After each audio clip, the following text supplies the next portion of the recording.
As a woodworker, I've discovered, we don't make mistakes. We have what we call design changes.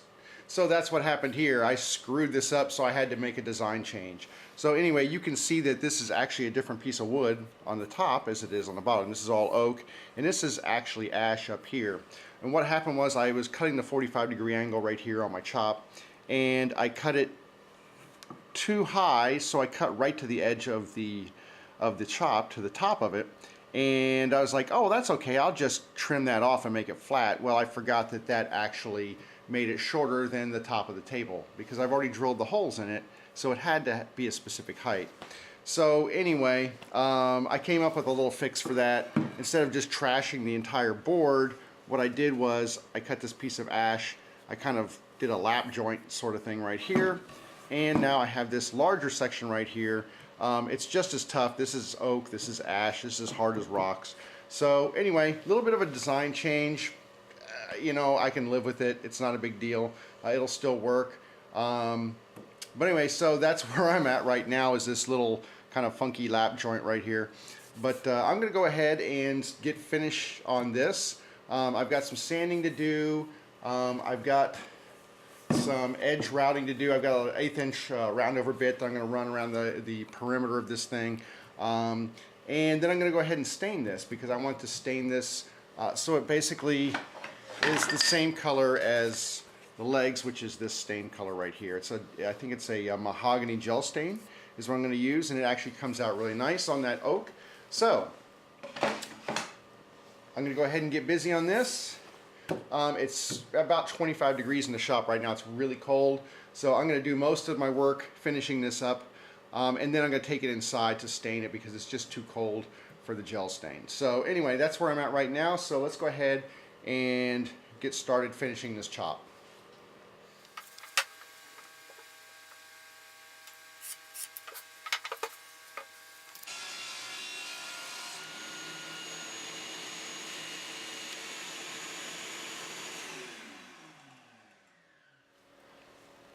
So to eliminate the problem I had last time, I'm going to go ahead and pre-measure where I want this 45 to go and then cut it on the table saw, and that should give me a more accurate cut.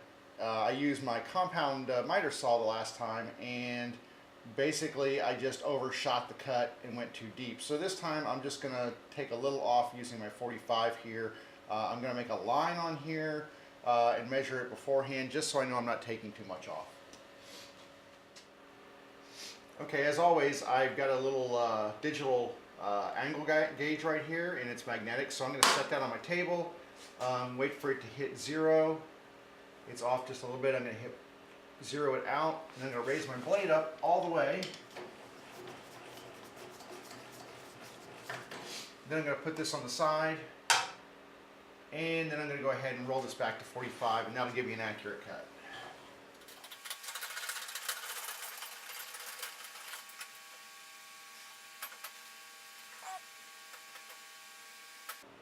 Alright, there's 45. Lock that in, line up my board, and make a cut. You can see this. I've got a really nice angle on my chop, and now I can go ahead and see I've got a lot of surface area right here, so this is really good. So now I can go ahead and just do a nice little 1/8 inch round over on the whole thing, just to kind of just make the edges a little softer. It's a little sharp right here. Go ahead and sand it and start staining.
Okay, so it's finally time to get everything together to put this chop on the leg vise. And this is the piece right here that I've been waiting for forever. This is a 30 millimeter by 500 millimeter steel shaft. It fits perfectly in my linear bearing that I'll show you in a few minutes. And yeah, so what I have to do now is I have to get this epoxy into this hole right here, because this is going to stand up in here. It's going to be secured in here and then basically run as a guide.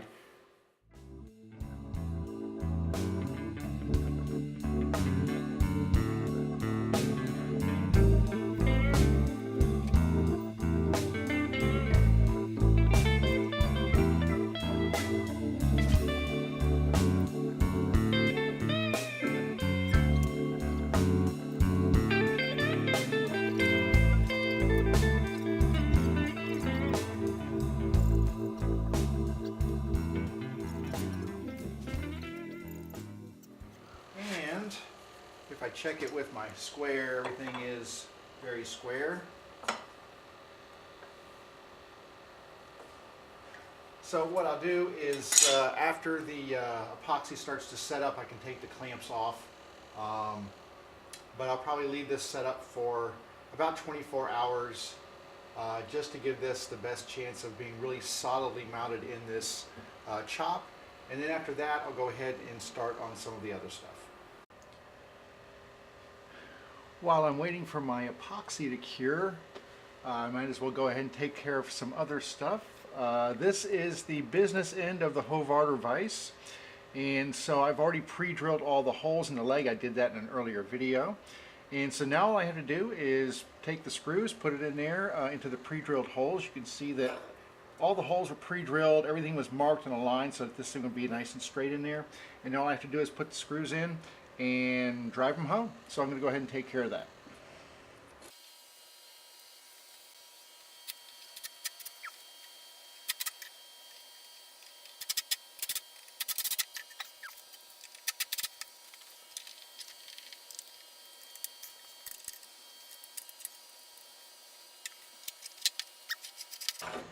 All right, so that's installed. Now all I have to do is attach the front after the epoxy dries in the rod. Another thing that I can knock out while the epoxy is drying is the handle for the vise. This is the hub that goes on the end of the shaft that I just attached. And so you can see that it's got the hole in here. There's also a pin right here that'll drop down through. There's a hole right here for the pin that drops through, but it does not come with a handle because I figured I'd make my own. So I went ahead and cut this. I've got some rough stock. This is walnut. All right, so I'm going to go head over to the lathe and turn a handle.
Okay.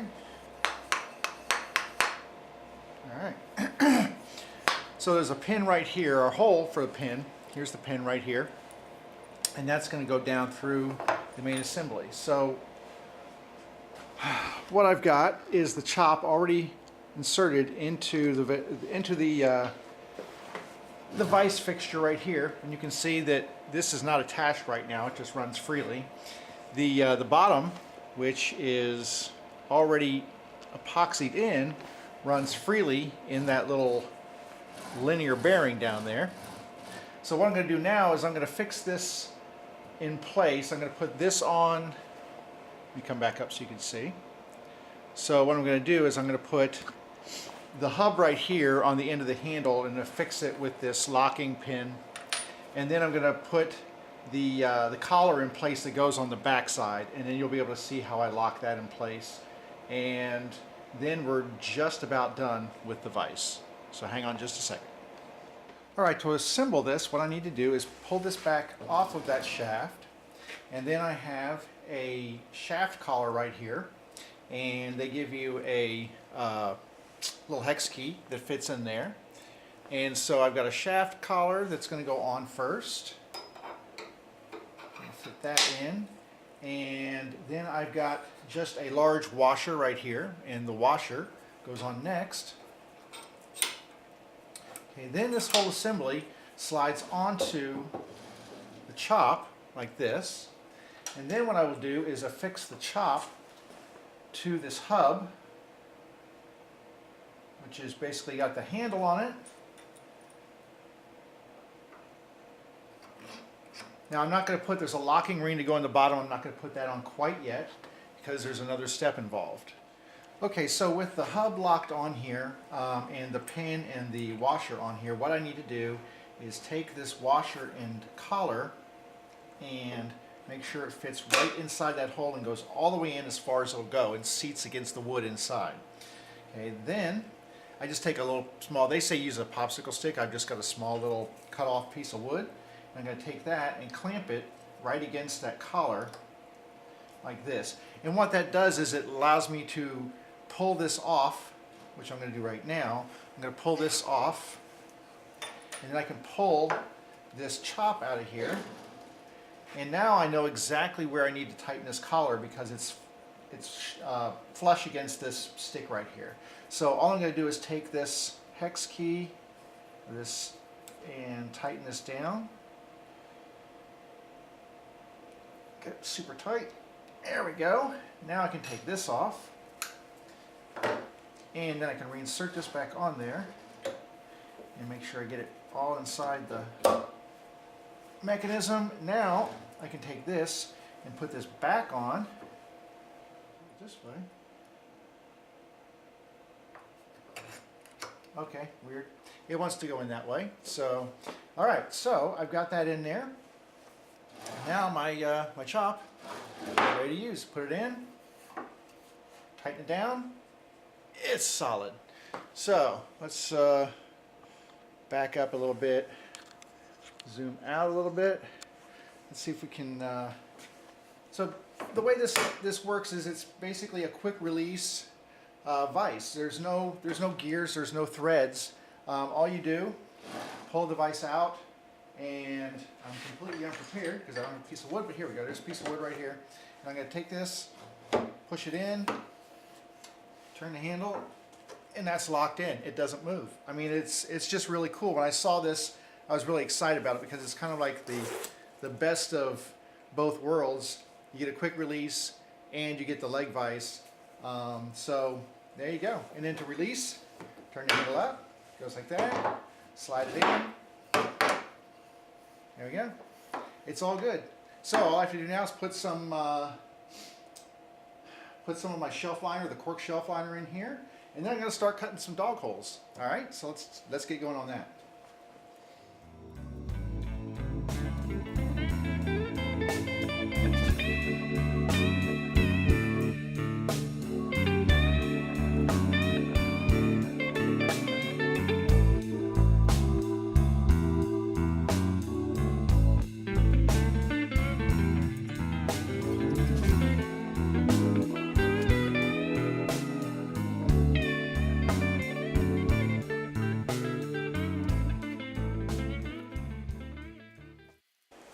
This stuff is just cork, but it's adhesive backed, and I think it's used for shelf liner.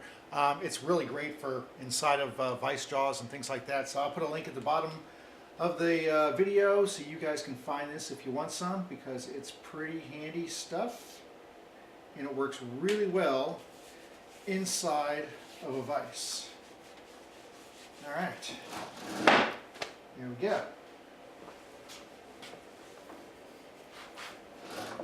See, I keep thinking I have to untwirl it, but not needed.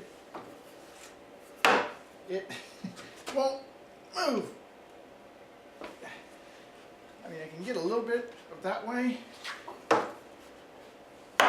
and now it won't move at all. I mean, that's really nice. Wow, I love that. So let me just position this, and let's see here.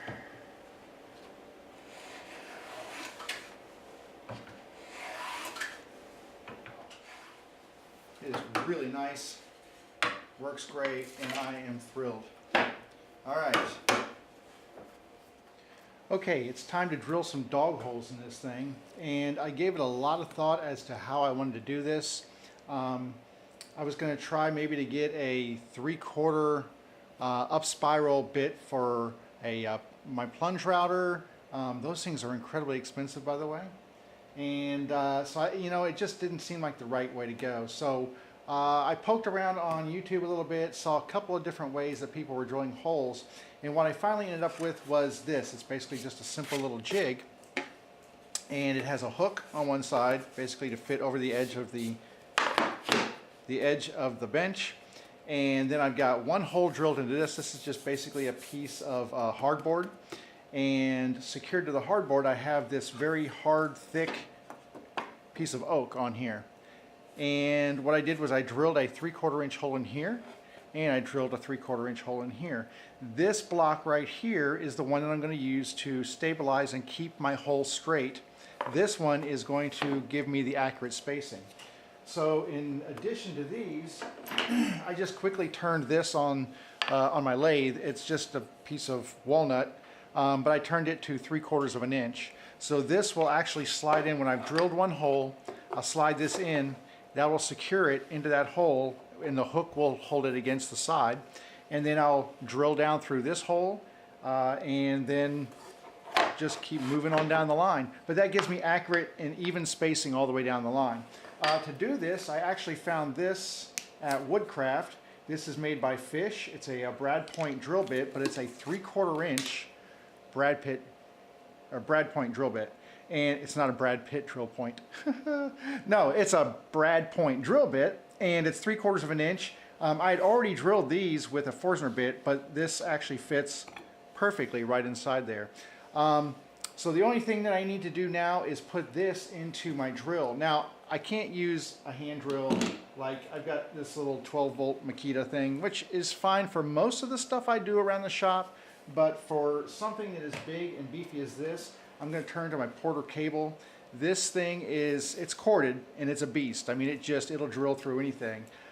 So I think for doing operations like this, you need a heavy-duty 3/8 inch drill, and that's exactly what this is. So the first thing I had to figure out is where I want my hole in the end vise right here, because everything's going to be measured, well, not measured off of. The end vise is really what I'm going to be using to secure my work to the bench. So I need a couple of holes. I think I'm going to start with one set of holes here. I made this so it can be reversible, so that I can take the center board out, flip it around, and then drill holes going down the other side too. But to start with, I'm just going to work off of the edge closest to me right now. And so the only thing I need to do is find out where in this am I going to drill my first hole, and then from there I'll start drilling on down the line.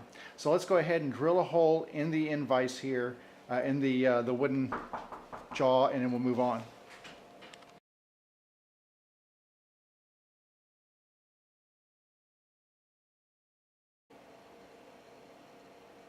And I'm just going to give it a tap.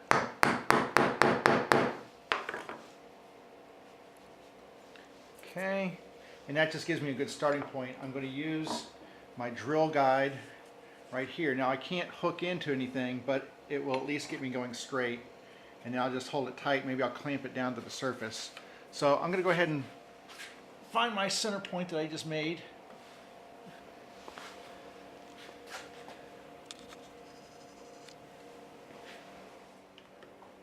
Okay, so I just want this to be nice and straight, so I've got this clamped down, and I've got it clamped down there as well. So now all I have to do is basically pull this back out, attach it to my drill, and make a hole.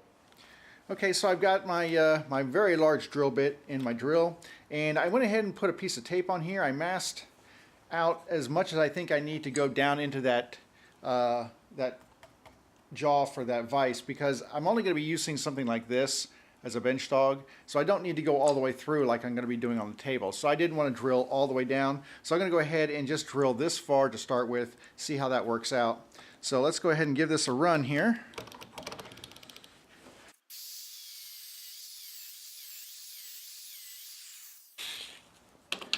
All right, well, I can tell you the guide works really well. That held it nice and firm, but let it run smoothly. Let's pull this off. Here we go. Nice hole. So now what I'm going to do is find my mark, line it up, put my posts in there. Now you can see that I'm perfectly spaced, and I can start drilling these. I'll take the tape off and just work my way down the line, because my goal is to go all the way through. Now the only thing I need to make sure on this first one here is that I'm not going to be hitting my vise mechanism. So let me check that real quick. Okay, so I'm glad I checked, because this actually runs directly over the rods for the end vise. So just for this first one anyway, I'm not going to run it all the way through. I made a mark which will put me almost to the end of the tabletop, but not quite all the way through. And then the rest of them will go all the way through. So let me go ahead and do this one.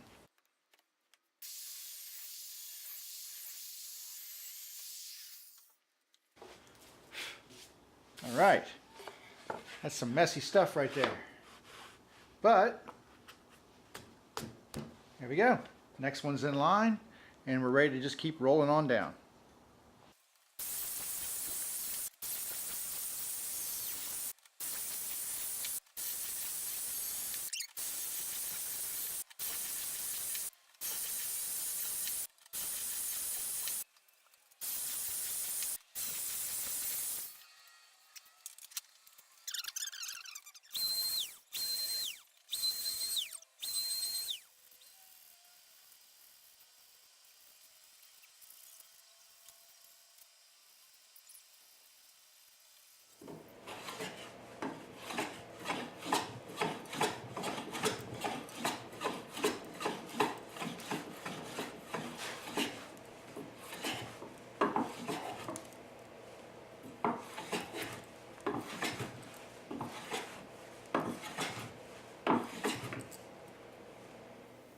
Okay, well, I think it's time to stick a fork in this thing. I still have some finish to put on it. I'm going to put a little boiled linseed on here just to give it a little protection, but for the most part, I'm going to label this as complete.